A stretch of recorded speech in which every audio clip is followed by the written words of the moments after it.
You let him rape us. I set you up.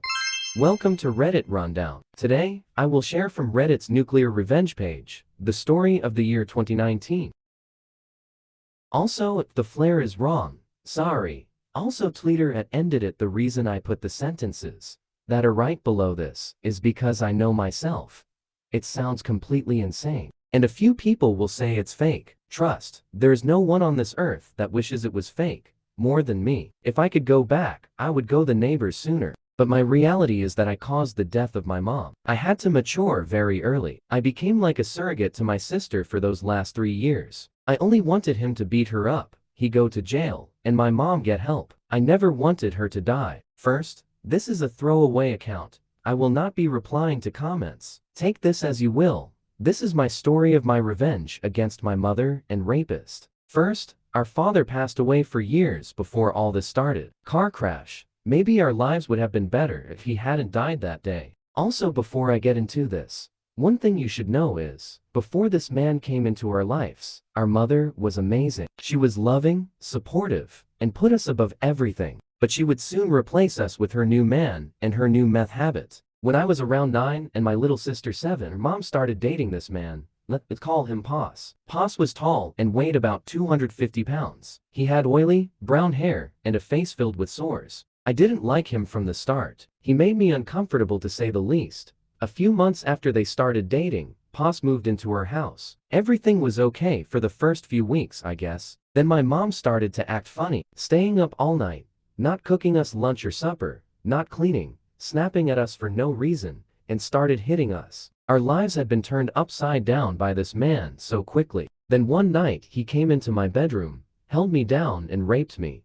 I was screaming and crying for my mom, begging her to come help me, to come save me please. And then I seen her, standing in the door watching him rape me. My mom was just letting him do this to me. She was just watching, like she was looking at a TV or something. When he finished and climbed off of me, he walked up to my mom, kissed her, and walked away with her. My mom just left me, crying and bleeding. I was just raped, and she allowed it to happen. Not long after they walked out, I hear them having sex in the living room. It was my 10th birthday. Happy birthday to me. A couple of nights later, I hear my little sister crying. I get out the bed to find my mom standing in her doorway. I run to the room to try to help her, and my mom sees me. She backhands me across the face, making me slam against the hallway wall. I can hear my sister crying and begging, with no one coming to help her.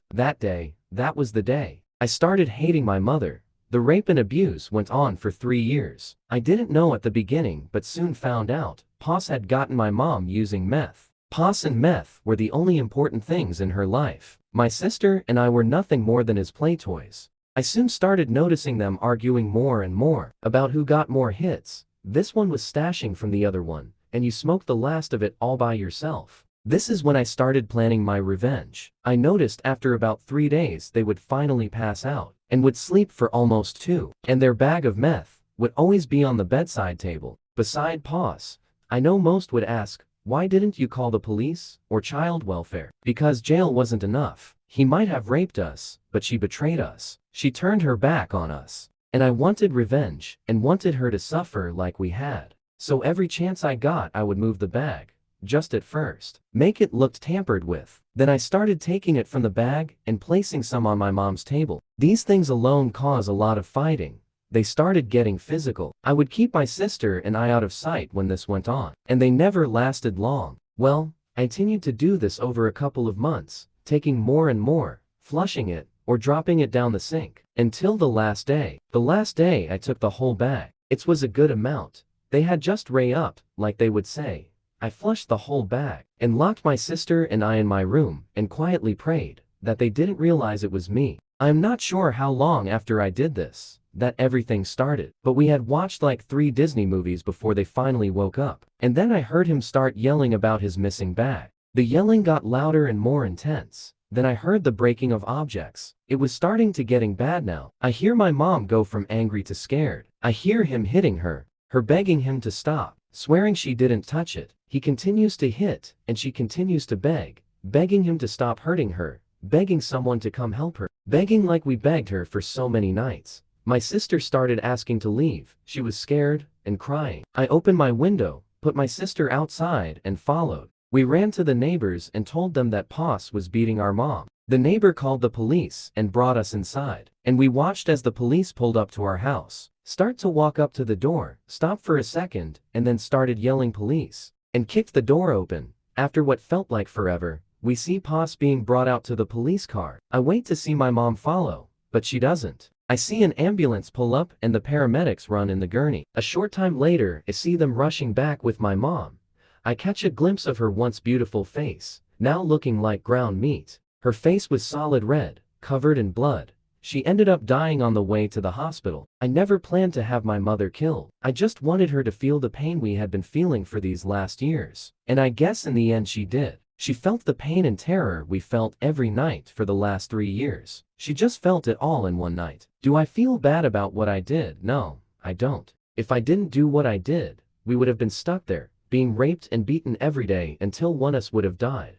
Poss was convicted of second-degree murder, possession of drug paraphernalia. I flushed the actual drugs, child pornography, pictures of us, and 23 counts of aggravated rape, and 17 counts of aggravated rape against a person under 12 years of age. That last one is a death sentence where this all happened. We moved a few states over to be with our dad's parents. We hadn't seen them in almost 4 years, and for the first time in a long time, we actually felt safe. My sister, still to this day, doesn't know what I did, doesn't know that I played a big part in our mom's death. And since we never talk about either of them, it never comes up. We are both happily married now. I have 3 children. She has 2. Both of us are active members of our PTA. No one looking at us today would ever guess the hell we went through, or what I did to get us out of it.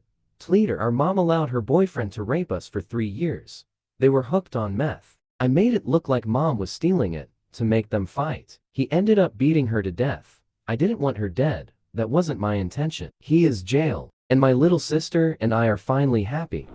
This is Reddit Rundown. If you are new here, please don't forget to like this video, subscribe to our channel, and hit the notification bell for more updates. Thanks for watching.